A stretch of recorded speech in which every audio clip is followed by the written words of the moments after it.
Start करते हैं अपन। अपना टॉपिक चल रहा है राजस्थान का अफवाह तंत्र, ठीक है। और उसमें अपन देख रहे हैं आंतरिक प्रवाह की नदियां, या फिर अपन बोल सकते हैं अंतः प्रवाह की नदियां। राजस्थान में कुल जितनी भी नदियां हैं उसका 60% यानी 60% आंतरिक प्रवाह की नदियां हैं। तो इनके बारे में अपन चर्चा कर रहे थे। अपन ने सारी नदियों के नाम, उनके उद्गम स्थल और उनका समापन कहाँ होता है, इनके बारे में लास्ट क्लास में डिस्कस किया था। अगर किसी ने पहले की क्लास नहीं ली है तो प्लेलिस्ट में जाके वो क्लास देख सकता है। आज अपन स्टार्ट करते हैं नदियों की डिटेल, थोड़ा इन्हें डिटेल में देखते हैं। सबसे पहले अपन बात करेंगे कांतली नदी की।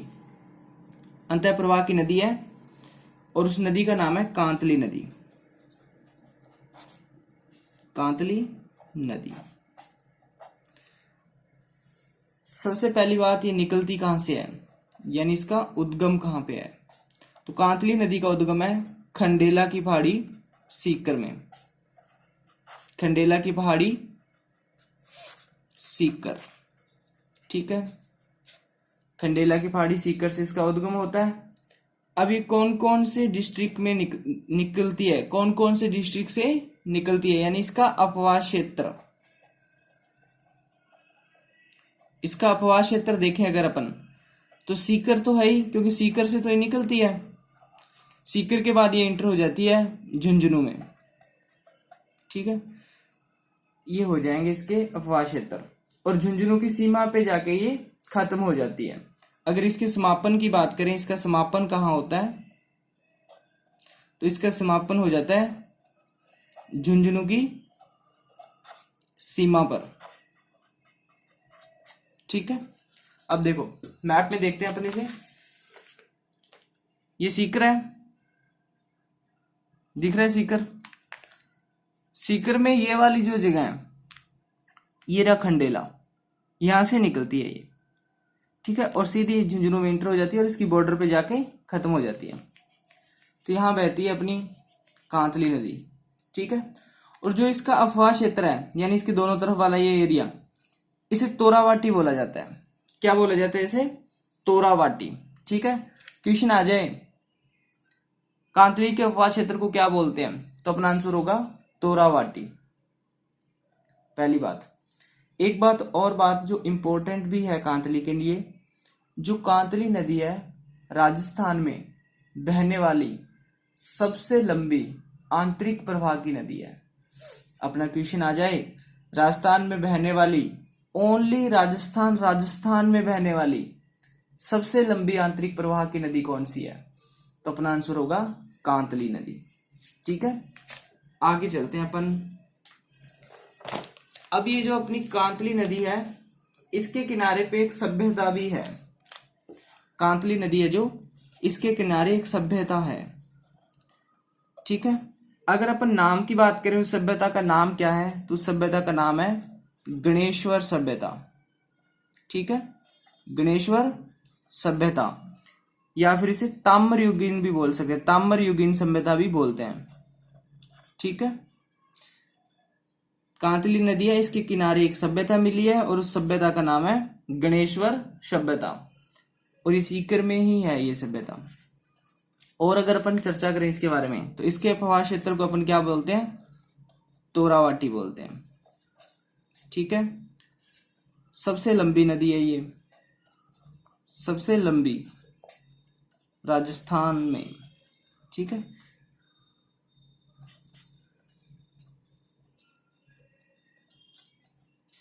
ये बात याद रखना, राजस्थान में, यानी ये ओनली राजस्थान में रहती है, इधर उधर नहीं जाती किसी अदर डिस्ट्रिक्ट में।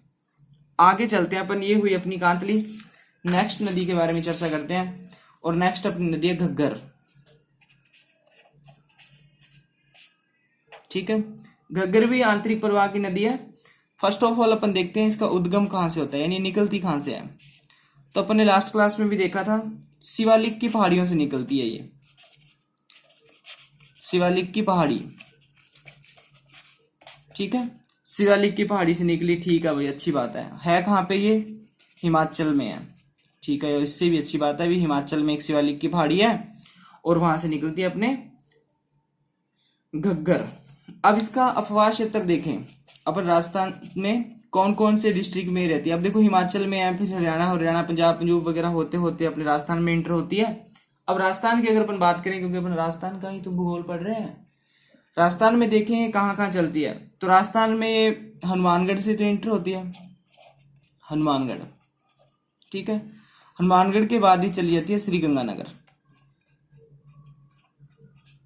ठीक है। श्रीगंगानगर का जो सूरतगढ़ है वहां पे, सूरतगढ़, ठीक। अब डन है। तो अगर अपन इसकी अफवाह क्षेत्र की बात करें तो इसका राजस्थान में इसका अफवाह क्षेत्र है हनुमानगढ़ और श्रीगंगानगर।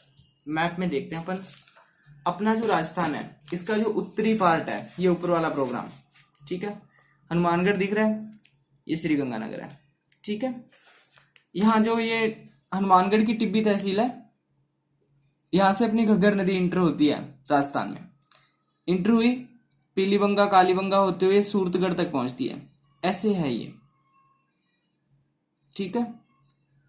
राजस्थान में यानी हनुमानगढ़ और श्रीगंगानगर में जो इसका अफवाह क्षेत्र है, ये वाला एरिया, इसे नाली बोला जाता है, या फिर पाट भी बोल सकते हैं, या फिर वग्गी भी बोल सकते हैं, ठीक है। नाली बोल सकते हैं, पाट बोल सकते हैं, वग्गी बोल सकते हैं। अब ये अपनी जो घग्गर है ये पाकिस्तान में भी पहुंच जाती है। वैसे इसका समापन तो सूरतगढ़ में ही हो जाता है। मान लो अच्छी खासी बरसात हुई, ये सूरतगढ़ है, तो यहां से इसका पानी पहुंच जाएगा इधर फोर्ट अब्बास, ये दिख रहा है फोर्ट अब्बास पाकिस्तान में है। अगर यहाँ पे अच्छी बरसात हो जाती है, पीछे या हरियाणा में सिरसा वगैरह में, ये हिमाचल में शिवालिक की पहाड़ियों से आ रही है ना ये, अगर वहां अच्छी बरसात है तो इसका पानी हनुमानगढ़ में आएगा, श्रीगंगानगर आएगा, सूरतगढ़ पहुंचेगा, यहाँ से डायरेक्ट सीधा पाकिस्तान पहुंच जाएगा। और पाकिस्तान में कौन सी जगह पे, फोर्ट अब्बास में, ठीक है। अब इसका अफवाह क्षेत्र पाकिस्तान में भी है, वहां पे इसे बोला जाता है हकरा। क्या बोला जाता है, हकरा, ठीक है। इन सारी बातों को एक बार लिख लेते हैं अपन, फिर अपन चलेंगे आगे। अपन ने देखा जो अपनी घग्गर है हनुमानगढ़ और श्रीगंगानगर में इंटर होती है, हनुमानगढ़ की टिब्बी तहसील से इंटर हुई और श्रीगंगानगर के सूरतगढ़ तक पहुंची। इन दोनों एरियो में इसका जो अफवाह क्षेत्र है उसे बोला जाता है नाली, ठीक है। क्या बोला जाता है, नाली बोला जाता है, या फिर इसे वग्गी भी बोल सकते हैं। यानी जो इसका मैदान है घग्गर का, घग्गर के चारों ओर का जो एरिया है उसे वग्गी भी बोल देते हैं। ये हुई बात। फिर अपन अपनी जो नदी है इसे लेके पाकिस्तान में, जब ये पाकिस्तान में गई, जब इसमें बाढ़ आ जाती है यानी पानी ज्यादा हो जाता है, तो उसका पानी पाकिस्तान के फोर्ट अब्बास तक पहुंच जाता है, ठीक है। फोर्ट अब्बास, फोर्ट अब्बास ही था ना, हाँ बिल्कुल सही लिखा है, फोर्ट अब्बास ही है। तो फोर्ट अब्बास में पहुंच जाता है। पाकिस्तान में जो इसका अफवाह क्षेत्र है उसे बोला जाता है हकरा, ठीक है। आगे चलते हैं अपन, ये हुई इसके अफवाह क्षेत्र के बारे में बात। अब अपन देखते हैं जो घग्गर है इसके कुछ अन्य नाम भी हैं, तो उन नामों के बारे में चर्चा कर लेते हैं अपन। इसके अन्य नाम क्या क्या हैं, तो खूब सारे नाम हैं, इतने नाम तो किसी भी नदी के नहीं होंगे। पहली बात, इसे सरस्वती का अवशेष मानते हैं, तो इसे सरस्वती भी बोल देते हैं, ठीक है। अब इसे अवशेष मानते हैं। इसकी खोज हुई थी 1896 में। थार का मरुस्थल जब अपन ने पढ़ा था तो वहां पे अपन ने पढ़ी थी लाठी सरीज, वो सरस्वती का अवशेष ही है। और ये अपनी घग्गर है, ये भी सरस्वती का अवशेष है। इसके बारे में अपने को बताया था 1896 में। किसने बताया, CS ओल्धम ने। CS ओल्धम ये कोई बंदा है, इसने ऐसी चर्चाएं की थी। आगे देखें तो इस नदी को ब्रह्मवर्त भी कहा गया है। क्या कहा गया है, ब्रह्मवर्त। कहाँ कहा गया है, पुराणों में। जो अपने पुराण है ना, उन पुराणों में इसे ब्रह्मवर्त कहा गया है। इसे दरवती भी कहा गया है, दरवती, यानी घग्गर को दरवती भी बोला गया है। दरवती कहाँ बोला है, अपने जो वेद हैं उन वेदों में से दरवती कहा गया है। इसे मर्त नदी भी कहते हैं, ठीक है। क्या कहते हैं, मर्त नदी। इसे नट नदी भी कहते हैं, ठीक है, नट नदी भी कहते हैं। इसे सोता नदी भी कहा जाता है, सोता नदी। ये अन्य नाम याद रखना, पूछ ले सोता नदी कहाँ है, तो सोते से तो सोने की फीलिंग आती है, तो इसे सोता नदी भी कहते हैं। इसे दृष्टवती भी कहते हैं, दृष्टवती, ठीक है। ये कुछ नाम है अपनी घग्गर के। अब अपन बात करें सभ्यता की, तो इस जो घग्गर है इसके किनारे कौन कौन सी सभ्यताएं हैं? तो इसके किनारे सभ्यताएं हैं, एक तो सभ्यता है कालीबंगा, एक पीलीबंगा और एक अपनी रंगमहल। ठीक है, 3 सभ्यताएं, कालीबंगा, पीलीबंगा और रंगमहल, तीनों की तीनों घग्गर के किनारे हैं। ठीक है, और अगर अपन इसके बारे में बात करें तो जो इसका एरिया है हनुमानगढ़ और श्रीगंगानगर में, अपन ने जाना अभी इसे बोलते हैं नाली। ठीक है, इस एरिया में सबसे ज्यादा खेती की जाती है चावल की, यानी राइस की। ठीक है, इसलिए इसे राइस बेल्ट भी बोला जाता है, इसलिए इसे राइस बेल्ट भी बोलते हैं। हनुमानगढ़ और श्रीगंगानगर में चावल की खेती की जाती है, घग्गर के किनारे जो इसका एरिया है वहां पे, तो इसलिए इसे राइस बेल्ट भी बोलते हैं। दूसरी बात, और अगर अपन बात करें तो ये अंतःप्रवाह की सबसे लंबी नदी है, अंतःप्रवाह की सबसे लंबी नदी है। अब मैंने पीछे आपको कांतली भी बताया था, अभी कांतली अंतःप्रवाह की सबसे लंबी नदी है, वो ओनली राजस्थान में बहने वाली लंबी नदी है। ये अपने भारत की बात कर रहे हैं पूरे। ठीक है, अगर क्वेश्चन आ जाए भी भारत में बहने वाली सबसे लंबी अंतःप्रवाह की नदी कौन सी है, तो उसका आंसर होगा घग्गर। ये तो पाकिस्तान तक पहुंच गई, कांतली बेचारी झुंझुनू में ही खत्म हो गई थी। अगर क्वेश्चन हो राजस्थान की तो उसका आंसर होगा अपनी कांतली। राजस्थान की अंतःप्रवाह की सबसे लंबी नदी कौन सी है? कांतली। और क्वेश्चन हो भारत की सबसे लंबी नदी कौन सी है अंतःप्रवाह की, तो अपना आंसर होगा घग्गर। एक बात बताई मैंने आपको भी, घग्गर है ये सरस्वती का अवशेष है, तो एक करंट से रिलेटेड पॉइंट है, इस पॉइंट को अपन इसके अंदर ऐड कर लेते हैं। एक बंदा है श्री राम, कौन सा बंदा है? श्री राम वाड्रे। ठीक है, एक तो है अपने श्री राम वाड्रे और एक है अपने हनुमंत राय, दूसरे हैं अपने हनुमंत राय। इन दोनों को जो अपनी गवर्नमेंट है उसने क्या अपॉइंट किया है, यानी नियुक्त किया है। ठीक है, 2 बंदे हैं श्री राम वाड्रे और हनुमंत राय, इनको क्या अपॉइंट किया है अपनी गवर्नमेंट ने। अब वही अपॉइंट क्यों किया है? इन्हें कहा भी तुम जाओ और देखो भी जो आप बार बार ये चर्चाएं हो रही हैं कि सरस्वती नदी का अवशेष है, तो इस सरस्वती नदी को खोजो, पता करो इस सरस्वती नदी का ये कहां से निकली है राजस्थान में। ठीक है, और क्वेश्चन आ जाए भी सरस्वती नदी के प्राचीन मार्ग को खोजने के लिए किनको नियुक्त किया गया है, तो अपना आंसर होगा श्री राम वाड्रे और हनुमंत राय। ये 2 बंदे हैं जो सरस्वती के प्राचीन मार्ग की खोज कर रहे हैं। आगे चलते हैं अपन, आगे अपन एक नई नदी उठाते हैं और उस नदी का नाम है बाणगंगा नदी। ठीक है, बाणगंगा नदी भी अपनी अंतःप्रवाह की नदी है। इसके बारे में अपन ने जब पूर्वी मैदानी भाग पढ़ा था, राजस्थान के भौतिक प्रदेश चल रहे थे, तो अपन ने पढ़ा था पूर्वी मैदानी भाग, उसमें चर्चा की थी बाणगंगा के बारे में, बाणगंगा का मैदान पड़ा था वहां पे। तो आज इसे थोड़ा और डिटेल में देखते हैं। नदी है अपनी बाणगंगा। सबसे पहली बात, एक ही बात अपने पास, इसका उद्गम कहां से होता है? तो इसका उद्गम होता है बिजक की पहाड़ी, बिजक की पहाड़ी। अब बिजक की पहाड़ी है कहां पे? विराटनगर में। विराटनगर कहां पे है? जयपुर में। विराटनगर को विराट लिखा हुआ भी आ जाता है कई बार, विराट, इस तरह से, तो कंफ्यूज नहीं होना ना, विराटनगर।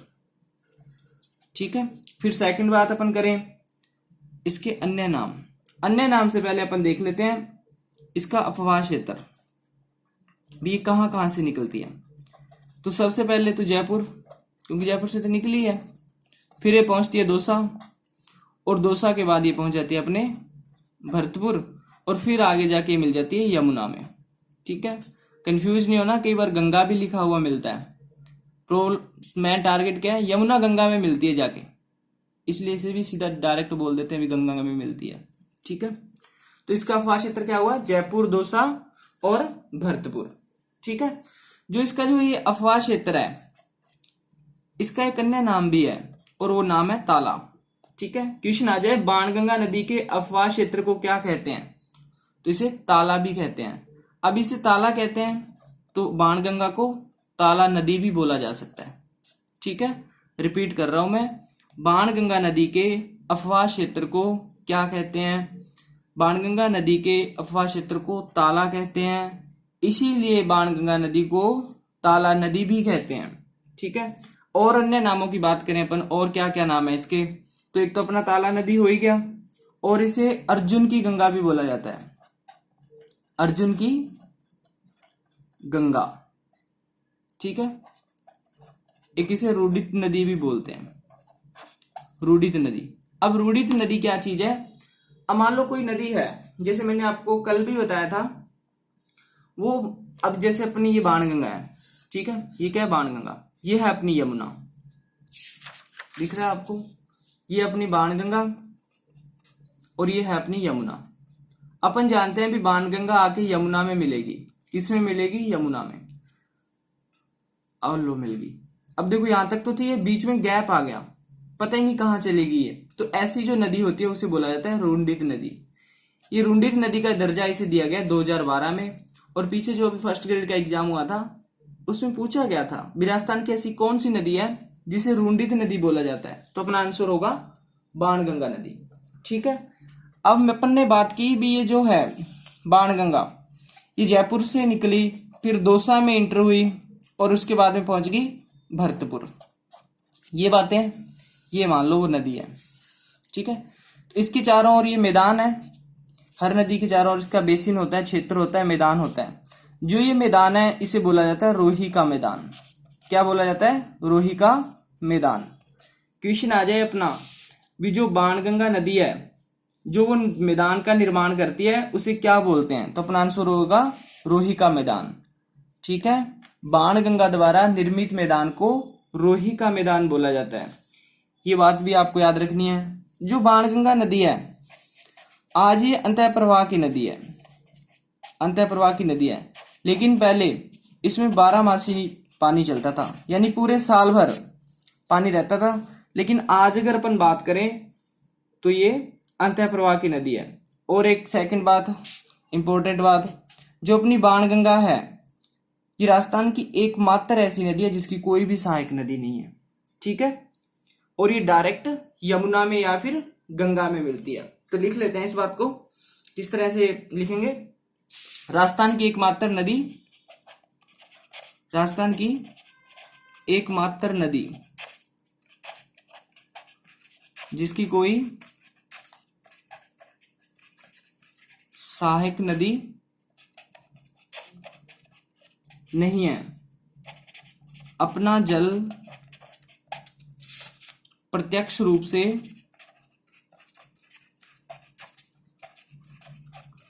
यमुना में डालती है। ठीक है, और यमुना मिल जाती है गंगा में, इसलिए कई बार यहाँ पे गंगा भी लिखा हुआ आ जाता है। तो अपन ने देखा भी जो अपनी बाणगंगा है बिजिक की पहाड़ियों से निकली, जयपुर दौसा भरतपुर होती हुई यमुना में मिल गई। इसका जो अफवाह क्षेत्र है इसे ताला बोलते हैं, इसलिए इसे ताला नदी भी कहते हैं। इसे अर्जुन की गंगा भी कहते हैं और इसे रुंडित नदी भी कहते हैं। जयपुर दौसा और भरतपुर में एक ये मैदान बनाती है, उसे रोही का मैदान कहते हैं। आज जो अपनी बाणगंगा इसमें पानी नहीं है, लेकिन कभी ये 12 मासी नदी थी, यानी सदा नीरा थी। सदा नीरा, सदा नीरा यानी हमेशा इसमें नीर यानी पानी रहा करता था। राजस्थान की एकमात्र ऐसी नदी है जिसकी कोई भी सहायक नदी नहीं है, और अपना जो पानी है डायरेक्ट एकदम प्रत्यक्ष रूप से यमुना में डालती है। ये हुई बाणगंगा के बारे में बात। अब जो बाणगंगा है इस पे कुछ बांध बने हुए हैं। ठीक है, बाणगंगा से रिलेटेड कुछ बांध है, बांध परियोजना, वो भी अपन यहीं देख लेते हैं। ठीक है, वैसे अपन अलग से टॉपिक लेंगे ये बांध का, लेकिन अभी जो चल रहा है इसे साथ साथ में चला लेते हैं। तो इस पे बांध देखें तो इस पे 2 बांध बने हुए हैं। ठीक है, पहले बांध की अगर अपन बात करें तो उसका नाम है जमवा रामगढ़ बांध।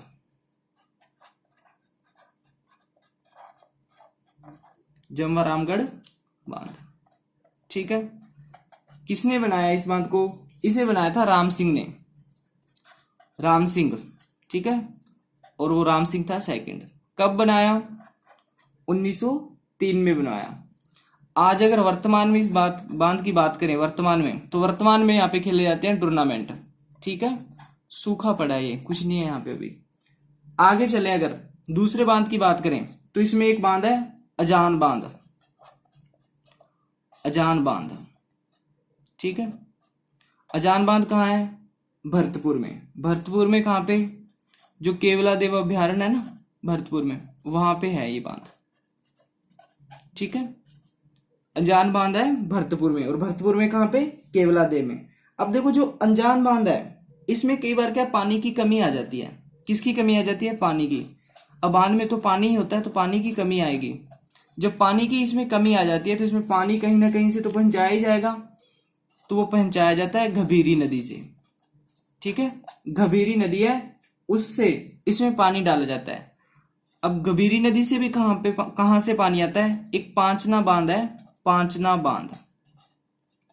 गंभीरी नदी पे एक बांध बना हुआ है और उसका नाम है पांचना बांध, और ये है करौली में। इस बांध में पानी की सप्लाई की जाती है, ठीक है। पांचना यानी 5 यानी 5, तो 5 नदियों पे बना हुआ बांध है ये।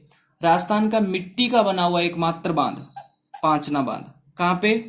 करौली में।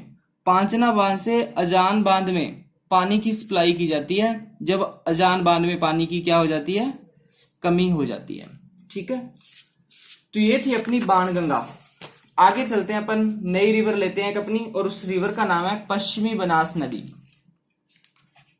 पश्चिमी बनास नदी, ये भी अपनी अंतः प्रवाह की नदी है। अगर इसके उद्गम की बात करें, इसका उद्गम होता है सनावर गांव से, ठीक है। अब देखो बनास को उल्टा पढ़ना आप एक बार, सनाव है, वही तो है, सनाव है, सनावर गांव, ठीक है। और सनावर गांव कहां पे? अपना सिरोही में, ठीक है। यहां से हुआ इसका उद्गम। अगर अपन समापन की बात करें तो अपन ने इसका देखा समापन क्या होता है? कच्छ के रण में हो जाता है, गुजरात में। लेकिन अगर अच्छी बरसात हो जाए तो ये कहां पहुंच जाती है? अरब सागर में भी पहुंच जाती है, ठीक है। तो ये बात आपको याद रखनी है। पश्चिमी बनास एक ऐसी नदी है जो अंतः प्रवाह में भी शामिल है और अरब सागर में गिरने वाली नदियों में भी शामिल है। बस शर्त क्या है? बरसात अच्छी होनी चाहिए। ये हुई अपनी पश्चिमी बनास। और अगर अपन इसके बारे में देखें तो जो अपना आबू है, सिरोही का आबू, वो पश्चिमी बनास के किनारे ही बसा हुआ है, ठीक है। जब ये नदी गुजरात में पहुंचती है तो गुजरात का एक औद्योगिक क्षेत्र है, दिशा औद्योगिक क्षेत्र, ठीक है। जो दिशा औद्योगिक क्षेत्र है वो भी पश्चिमी बनास के किनारे ही है, ठीक है। अब देखो ये अपनी कुछ रिवर थी, अंतः प्रवाह वाली चल रही है। अब इनमें सबसे बड़ी बचती है लूनी, तो वो बड़ी है, इस क्लास में कंप्लीट भी नहीं होगी। उसकी एक अपन लूनी नदी की स्पेशल क्लास लेंगे, ओनली लूनी की, ठीक है। काफी सारे उस पर डैम भी हैं, अच्छी नदी है, इंपॉर्टेंट नदी है। लूनी नदी को पश्चिमी राजस्थान की गंगा बोलते हैं। अब देखो उसमें पश्चिमी राजस्थान की गंगा बोल रहे हैं तो दम है ना उसमें, ऐसे अपने कांतली को तो गंगा नहीं बोला है ना। तो उसके बाद में अपन उसके लिए अपन सेपरेट क्लास लेंगे। आज के लिए बस इतना ही। जय हिंद, जय भारत।